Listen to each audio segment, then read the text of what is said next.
बर्फ़ की चादर। चले आए श्रीमान, अंदर चले आए। मैं आपका हृदय से स्वागत करता हूँ। जैसे ही व्यापारी ने सराय के दरवाजे पर पाँव रखा, सराय का मालिक खुशी से भर चिल्लाया। यह सराय उसी दिन खोली गई थी और उस समय तक कोई भी व्यक्ति उस सराय में नहीं आया था। सराय का मालिक बहुत ही निर्धन मनुष्य था। उसका अधिकांश सामान जैसे चटाइयाँ, मेजें, बर्तन इत्यादि एक कबाड़ी की दुकान से खरीदा गया था। व्यापारी को सराय पसंद आई। अपना मनपसंद भोजन करने के बाद वह बिस्तर पर जा लेटा।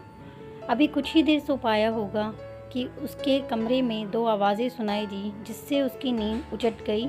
ये आवाज़ें दो छोटे छोटे लड़कों की मालूम होती थी। बड़े भाई, क्या आपको ठंड लग रही है? पहली आवाज़ थी। क्या तुम्हें भी ठंड लग रही है? दूसरी आवाज़ सुनाई पड़ी।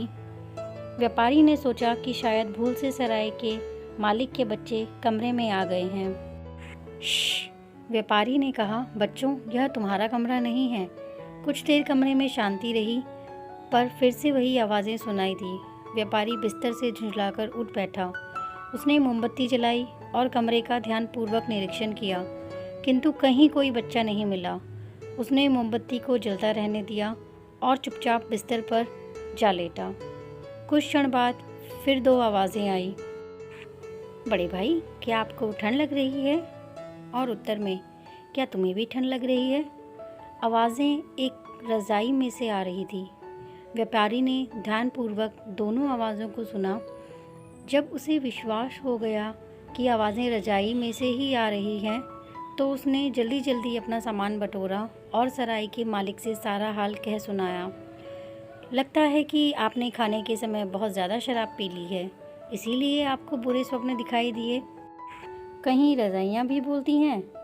व्यापारी गुस्से में चला गया। अगले दिन दूसरा व्यक्ति सराय में आया। जब दूसरा ग्राहक भी नाराज़ होकर चला गया, तो सराय के मालिक का माथा ठनका।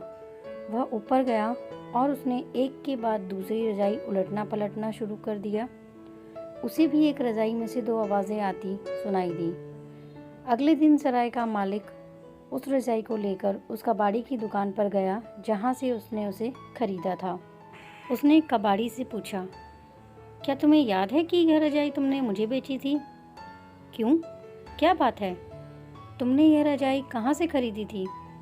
इसके उत्तर में कबाड़ी ने पास की एक दुकान की ओर संकेत किया और बताया कि वह रज़ाई उस दुकान से खरीदी गई थी।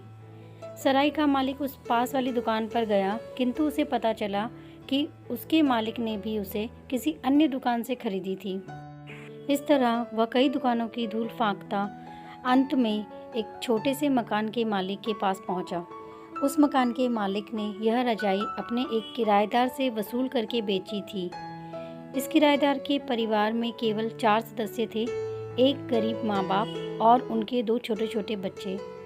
माँ और पिता की एक दिन ठंड के कारण मौत हो गई।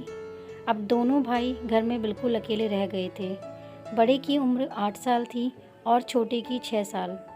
दोनों भाइयों का कोई न था जो उनकी इस विपत्ति में सहायता करता।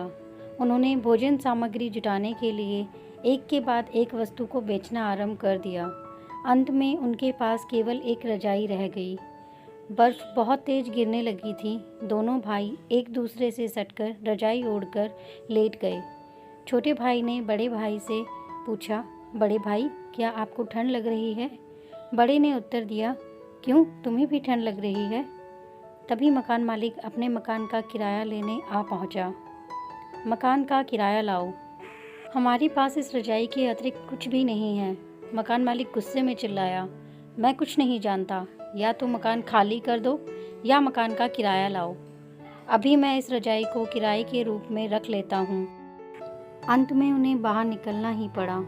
वे उस मकान के पिछवाड़े जाकर एक दूसरे से सटकर बर्फ़ से ढकी सड़क पर लेट गए। उनके ऊपर बर्फ़ की तह पर तह जमती चली गई। अब उनके चेतना शून्य शरीरों को ठंड नहीं लग रही थी। अब वे सदा के लिए सो गए थे और एक ही आवाज़ आ रही थी, बड़े भाई, क्या आपको ठंड लग रही है? क्या तुम्हें भी ठंड लग रही है? उम्मीद है दोस्तों आपको ये कहानी पसंद आई होगी। पसंद आई है तो प्लीज़ मेरे चैनल को लाइक, शेयर, सब्सक्राइब करना ना भूलें। मिलते हैं अगली कहानी में। धन्यवाद।